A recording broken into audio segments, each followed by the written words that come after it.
बड़े ममालिक में शीप गोट फार्म पर टोटल मिक्स राशन इस्तेमाल किया जाता है, जिसमें मुख्तलिफ फसलों का साइलेज और हे शामिल होती है। इसके अलावा खुराक के दीगर अज्जा भी टोटल मिक्स राशन में ही शामिल कर दिए जाते हैं।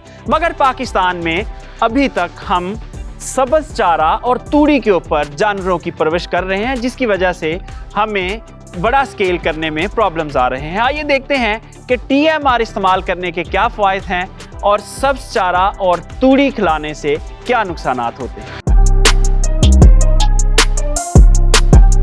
जानवरों की फीड के माहिरीन के मुताबिक छोटे जानवरों को सब्ज़ चारा खिलाना नुकसान का बायस बनता है, इसलिए लाइव स्टॉक में तरक्की याफ्ता ममालिक इन जानवरों को टोटल मिक्स राशन खिलाते हैं, जिसमें तमाम जरूरी ग़िज़ाई अज्जा मौजूद होते हैं जो इन जानवरों को दरकार होते हैं। सब्ज़ चारे का एक नुकसान ये भी है कि इसे रोज खेत से काटना पड़ता है, जो ज्यादा गर्मी, ज्यादा सर्दी, बारिश और मौसमी हालात में मुश्किल हो सकता है और जानवर भूखे रह सकते हैं।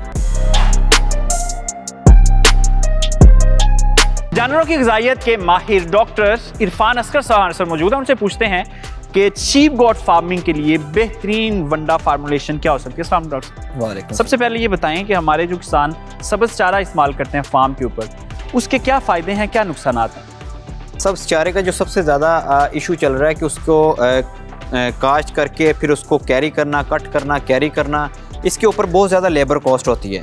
और उसके अलावा फिर उसका दूसरा जो सबसे बड़ा इशू है कि जो हमारे जो फार्मर हजरात हैं उनको पता नहीं चलता कि हमने किस स्टेज के ऊपर इसकी चारे को डालेंगे तो उसकी जो एक होमोजेनाइज्ड मिक्सचर है पूरे साल में जो हम उन्होंने एक यूनिफॉर्म जो उसका जो एनिमल की बिल्कुल ठीक है, चारा मुख्तलिफ स्टेज पे अपनी ग़िज़ाइयत बदलता रहता है। डॉक्टर साहब ये बताएं कि TMR पाकिस्तान में जो कमर्शियल फार्म्स हैं उनके ऊपर भी इस्तेमाल नहीं हो रहा है, इसकी क्या वजह है। इसको अगर स्टोर किया जाए 15% ड्राई मैटर के ऊपर मॉइस्चर के ऊपर अगर इसको स्टोर कर लें और फिर पूरा साल वो उसी वनडे और उसका मिक्सचर अगर 75% अगर कंसनट्रेट और साथ 25% ये साथ है और मिक्स करके एक टोटल कंप्लीट अगर एक TMR की फार्म में एनिमल को देंगे तो फिर वो कैलकुलेशन भी बड़ी अच्छी अपने एनिमल्स की कर सकते हैं कि हमने क्या दिया और उसके रिटर्न में हमने क्या खिलाया। डॉक्टर साहब ये बताएं कि बेस्ट फार्मूलेशन क्या है TMR की जो हम भेड़ बकरियों के लिए तैयार करते हैं। एक तो आप जो बरसीम और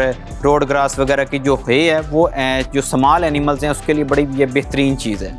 ठीक है, अगर इसको आप कंसनट्रेट के साथ अगर कुछ 75% कंसनट्रेट और 25% अगर आप ये इसके अंदर ऐड कर लें और बाकी सारे ये लवाजमात ये जितने भी ग्रीन फॉडर वगैरह वाले अगर आप ख़त्म कर भी दें तो ये बड़ा एक बेहतरीन मिक्सचर होगा जो 55 रुपये से 60 रुपये के करीब कॉस्ट करेगा और ये एनिमल के लिए बेनिफिशियल होगा। डॉक्टर साहब क्या छोटे जानवरों को साइलेज डाला जा सकता है। इसमें थोड़ा सा ये है कि एसिडिटी का इशू हो सकता है, लेकिन उसमें आप उसमें सोडा बाइकार वगैरह यूज़ करके तो आप इसके ह्यूमन की pH वगैरह को आप मेंटेन कर सकते हैं, इसमें कोई ऐसा इशू नहीं है। अच्छा डॉक्टर साहब ये बताएं कि जो हम TMR जानवरों को फीड करवाएंगे उसका पर डे का खर्चा कितना आएगा और जानवर पर डे कितना वेट गेन करेगा और फार्मर जो है उसको फी जानवर कितने पैसे बचेंगे।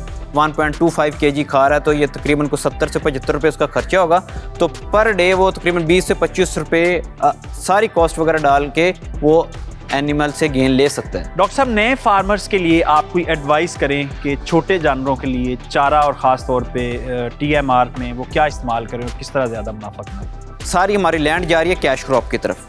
जिस तरह ह्यूमन पॉपुलेशन इंक्रीज़ हो रही है तो उसके लिए हमें कैश क्रॉप के लिए उसको स्पेयर करना पड़ेगा लैंड को, तो उसके लिए बेहतर ये कि वो कट करके उसको आप सारा साल ड्राई करके सारा साल अगर आप यूज़ करें तो वो ज़्यादा बेनिफिशियल रह जाएगा, उसके बजाय इसके कि आप उसको 4 महीने 5 महीने के लिए आप क्रॉप को खड़ी रखें। डॉक्टर साहब दुनिया में अब जो फैटनिंग फार्म्स हैं या मटन के फैटनिंग फार्म्स हैं वो इस वक्त इंडस्ट्रियल जो रॉ मटेरियल होता है उसके ऊपर शिफ्ट हो चुके हैं, तो पाकिस्तान में ये आपको मुस्तकबिल करीब में ऐसा होता हुआ नज़र आ रहा है। जी अब थोड़ा सा ट्रेंड बन रहा है इस साइड पे और हमारा सर्वाइवल ही इस बेस के ऊपर है कि अगर हम इसको इंडस्ट्रियल बाई प्रोडक्ट्स की तरफ अगर लेके जाएं। जी डॉक्टर साहब आपके वक्त का बहुत शुक्रिया। जब तक हम अपनी फीड की कैलकुलेशंस नहीं करेंगे और हमारा जानवर जितना वज़न दे रहा है उस हिसाब से हम अपनी फीड को अकोमोडेट नहीं करेंगे तो यकीनन आपका फार्म जो है वो मुनाफा बख्श नहीं हो सकता।